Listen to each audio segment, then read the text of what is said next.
Hai Study Buddies, kembali lagi bersama aku Ira. Nah, pada kesempatan kali ini aku bakal bahas mengenai barisan dan deret, yaitu pelajaran matematika dari kelas 11. Nah, kita langsung lanjut aja nih ya ke materinya. Nah, jadi ini merupakan topik yang akan kita bahas hari ini, yaitu barisan dan deret aritmatika, barisan dan deret geometri, dan yang terakhir itu deret tangga. Sebelum kita masuk ke barisan dan deret itu, kita bakal bahas dulu nih mengenai pola bilangan. Apa sih pola bilangan itu? Pola bilangan itu merupakan aturan terbentuknya sebuah kelompok bilangan. Nih, misalkan itu ada bilangan asli.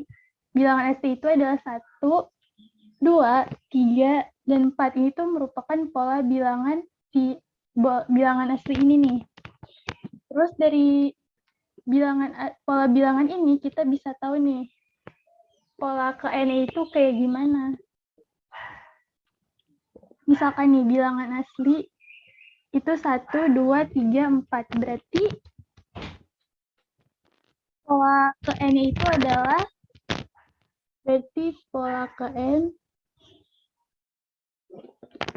Jadi UN-nya itu sama dengan n. Karena bilangan pertamanya itu kan 1, bilangan kedua 2, dan ketiga 3, dan seterusnya. Berarti sama UN itu sama dengan n. Nah, yang selanjutnya ini ada bilangan genap. Terdiri dari 2, 4, 6, 8 pola bilangannya.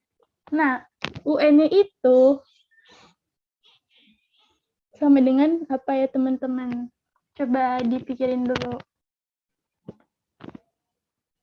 Nah, kalau misalkan ada bilangan genap ini, pola bilangannya itu adalah 2n. Karena di bilangan pertama ini dia nilainya 2. Kan harusnya bilangan pertama kan 1. N1 itu dia nilainya 2. Terus di N2 itu dia nilainya 4. Berarti dia itu dikali 2. Nah, yang selanjutnya itu ada bilangan persegi.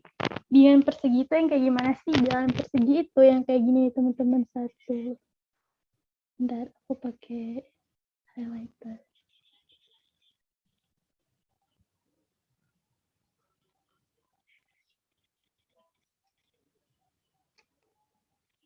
Pokoknya bilangan persegi itu kayak di sini 1, 2. Nih, pokoknya bilangan persegi itu hasilnya 1, 4, 9, dan 16. Berarti UN-nya itu adalah N kuadrat ya, teman-teman. Karena ini 1 kuadrat 1, 2 kuadrat 4, 3 kuadrat 9, dan seterusnya. Nah, yang selanjutnya ini kita bakal bahas mengenai barisan bilangan ini.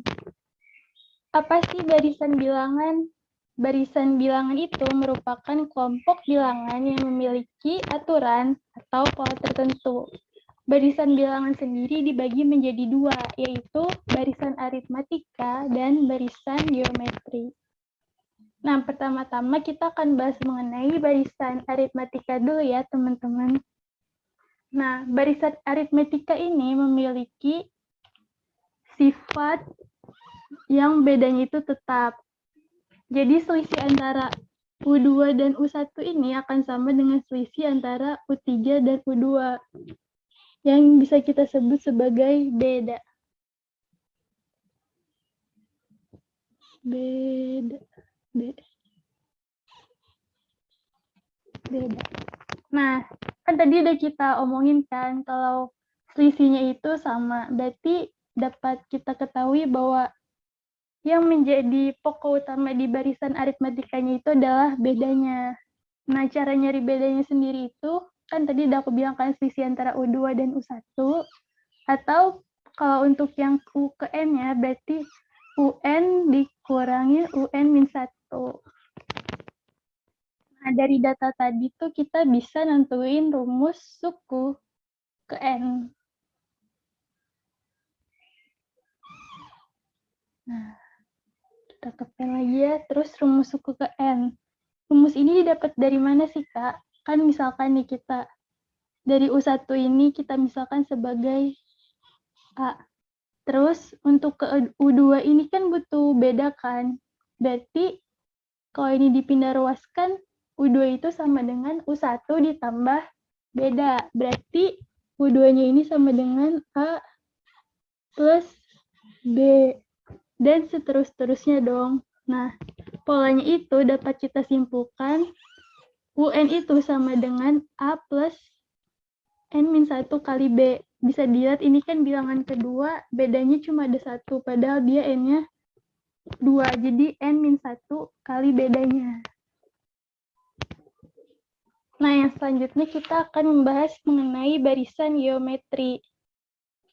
Yang pertama-tama kita akan bahas sifatnya dulu nih, teman-teman.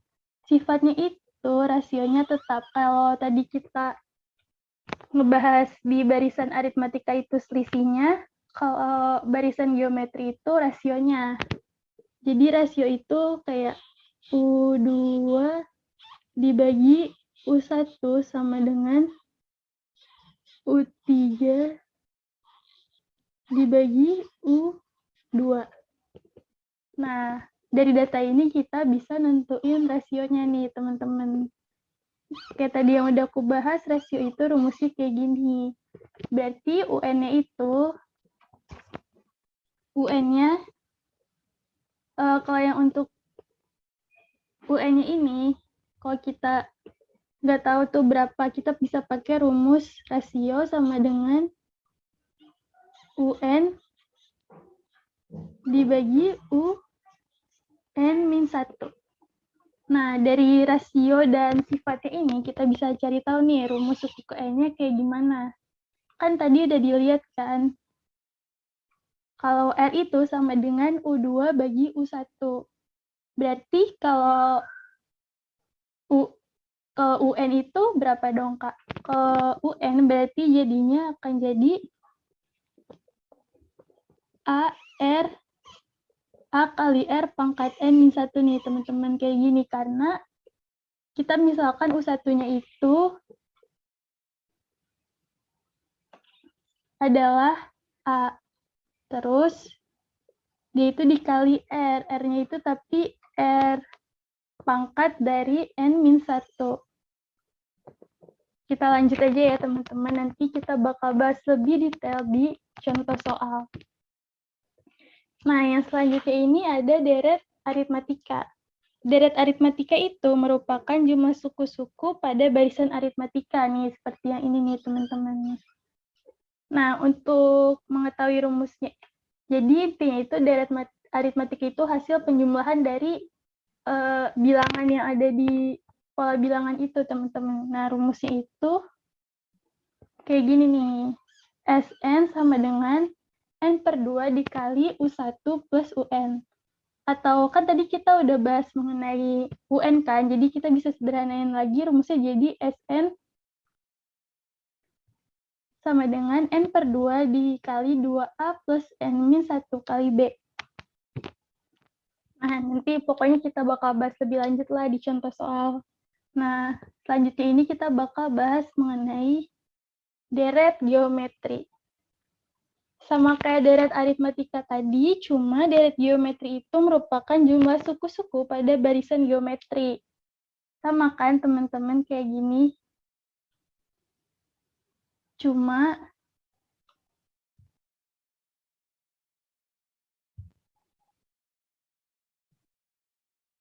sama kayak gini. Sama kayak gini, cuma bedanya ini U1, U2, U3-nya ini dalam bentuk geometri, bukan yang aritmatika.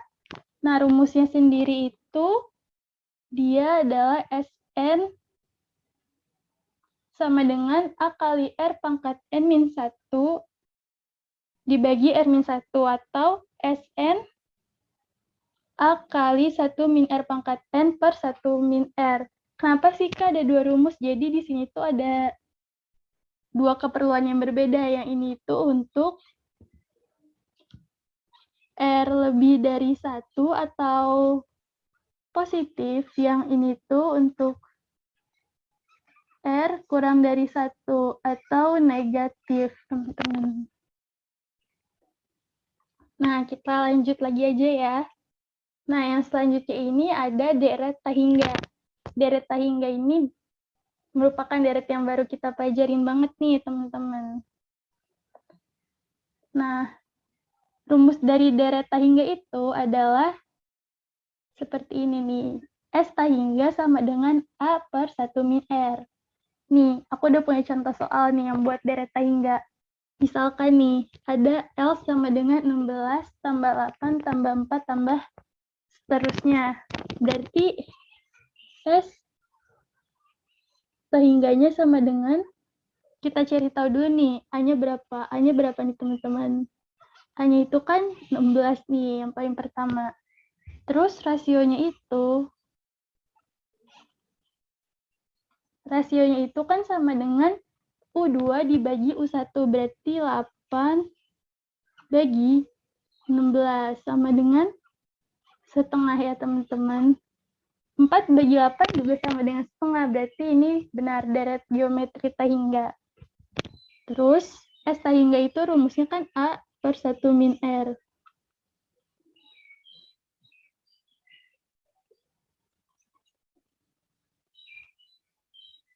Terus kita masukin aja nih ke rumusnya, berarti 16 dibagi 1 min setengah. Berarti hasilnya adalah 16 bagi setengah